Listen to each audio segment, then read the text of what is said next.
Welcome back to Q Dads, guys. It's me, Ben, and yes, I have a gem of a video for you today. And that is all around, as you can tell from the thumbnail, that Solo is actually not from Silo 17. And you're probably thinking, what? But bear in mind, me and Steve have not read the books at all. So obviously there'll be no book spoilers here. And please, if you do know if I'm wrong or right, please don't confirm it. Just let us speculate in the comments and theorise from the TV's perspective only. And on that note, of course, don't forget to hit that subscribe button because we are so close to knocking over that 2,500 mark that it would be great for you guys to give us that early Christmas present as we roll throughout Silo and even into Severance next year. So the main principle of this is that I believe, and this is actually a different theory from Steve because Steve thinks I'm wrong, but I believe that Solo isn't actually from Silo 17. And here's why. The first point I want to talk about is the decay of bodies outside Silo 17. So obviously we saw a glimpse of the backstory already, and we know that the rebellion happened and caused all the residents to flee the silo and they all died.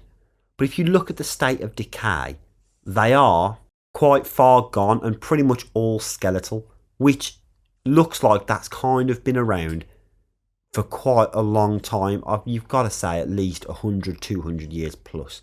Absolutely. But yet Solo is obviously in his 50s, 60s. So when we then look at that, can a body decay within 50 years to go to the point where it's just skeletons and dust? And yes, the outside environment is slightly more harsh than it normally would be, but that raises the first eyebrow right there. So some could argue that and say that actually Solo was in the silo as a child and his previous IT lead, Russell, pushed him in there as a young shadow to kind of hold down the fort. And we have even seen a school where he talks about a friend that he used to have called Lapis. But yet I have a bit of a theory on that.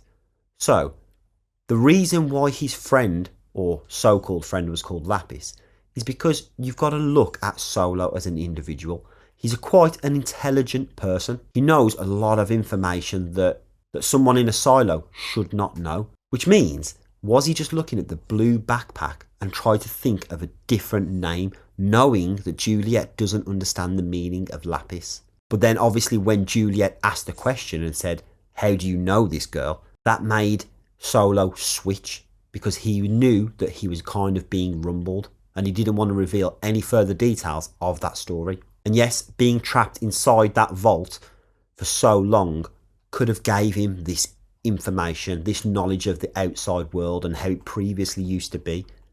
But actually, I don't think that is the case necessarily. Yes, he has learnt some of that information from there, but if he's entered that vault as a child, some of his social skills and ability to learn new things without anyone telling him whether he's right or wrong would have hindered his intelligence, especially to the point where it is now. And the fact that he can play the piano, I mean, that's not something that every child can do. And yeah, there are children out there that can do this, but that's not really a skill that you teach yourself. So that's why I think that he's been taught that skill and then he's entered this silo at a later date with the knowledge already. Now, there's one kind of big clue for me that makes me think about this. There's a couple of suggestions, like the fact that Silo was so persuasive to Juliette and instructing her to go and get that suit. That probably wasn't for Juliette, but was more likely that it was for his own kind of well-being. You know, Juliette gets the suit, he takes it, he then ventures back to his own silo.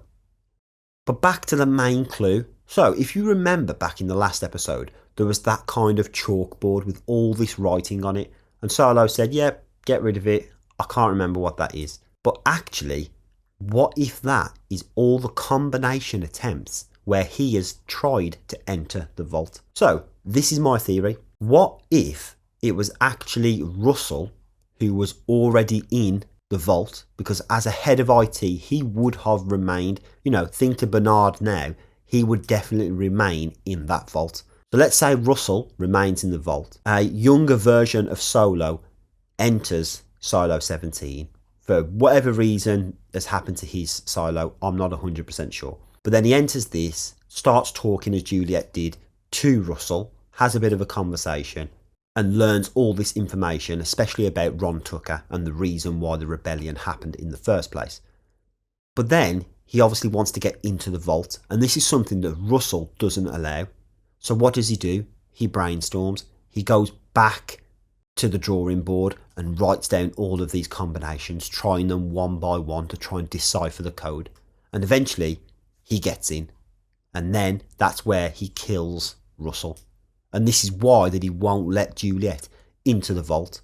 Because why else? If you've got this relationship with this person, you know and trust them to a degree, why not just let them in, share that knowledge and help get her back to Silo 18? It's because he doesn't want the truth to be revealed about himself. And the question is, of course, will Juliette figure this out? So for me, I think it's going to take a couple more episodes before she clicks on to what's actually happening and then kind of outs Solo or tries a similar technique herself, gets into the vault. I am going to put this over to you guys. So do you think that I am overstretching on this? And again, please, no book spoilers at all, because this is just me theorising and speculating as wild as I can. But if you do look at all the clues, like the writing, the knowledge that he already has within the Silo, and the fact that he talks about these people, but never really in a way that he's grew up with them. Like Lapis seems made up. Russell, he's got limited information over, you know, and the Ron Tucker story could have been told to him from Russell. There's going to be a few more details that I'm going to latch onto, like the fact that the lies could have been wrote by himself as he starts to lose a bit of insanity, knowing that he can't escape Silo 17 and he has to figure out that code to get into the vault. I just think it's not quite plausible that the head of IT would have left a young child in charge, because that's what it's got to have been, a young child. This war, this rebellion in Silo 17 is a lot older than 50 years. Look at the decay of the bodies, not only those that are on the surface, but those that are coming into the stairwell.